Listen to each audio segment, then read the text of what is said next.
Hello and welcome to Daily Reflection with Aneel Aranha. Today is the 27th of November 2018.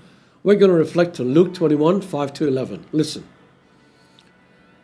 When some were speaking about the temple, how it was adorned with beautiful stones and gifts dedicated to God, Jesus said, "As for these things that you see, the days will come when not one stone will be left upon another, all will be thrown down."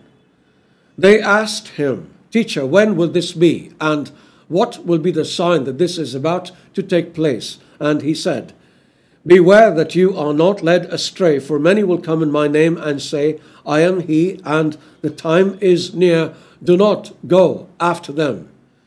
When you hear of wars and insurrections, do not be terrified, for these things must take place first, but the end will not follow immediately." Then he said to them, "Nation will rise against nation and kingdom against kingdom.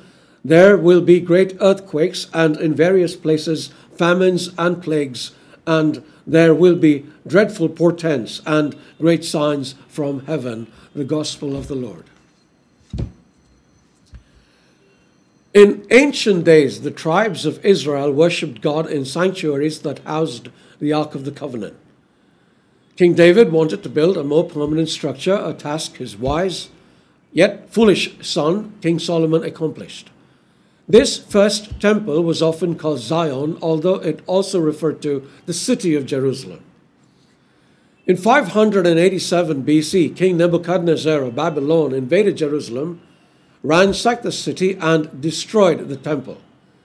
This was prophesied by several of the Old Testament prophets who said that the temple would be destroyed if people didn't mend their ways.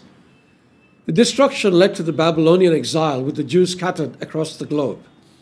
After they returned, the Jews rebuilt the temple, which was a fairly modest structure, until Herod the Great completely refurbished it. The original structure was totally overhauled into a large and magnificent edifice. But much like the Babylonians destroyed the first temple, the Romans destroyed the second temple and Jerusalem in 70 AD as retaliation for an ongoing Jewish revolt. More than 1 million residents of Jerusalem died in one of the most brutal sieges in human history. When Jesus prophesied about the destruction of the temple, however, he wasn't simply being a soothsayer. He was stating that he, who was the Messiah, had now come, and stone temples were no longer needed. Christ is the living temple. John declares, "The Word became flesh and made his dwelling among us. And through him we have become temples of the Holy Spirit, living stones of the church."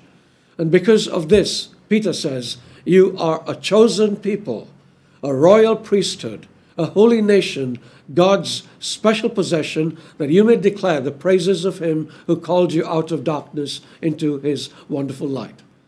Let us remember that together with Christ, we are the third temple. And just in case you're wondering why we have such horrific readings these days, it is because we're approaching the end of a liturgical year, and endings serve to remind us of our own mortality. A little different reflection today. I hope you learned something new. God bless you.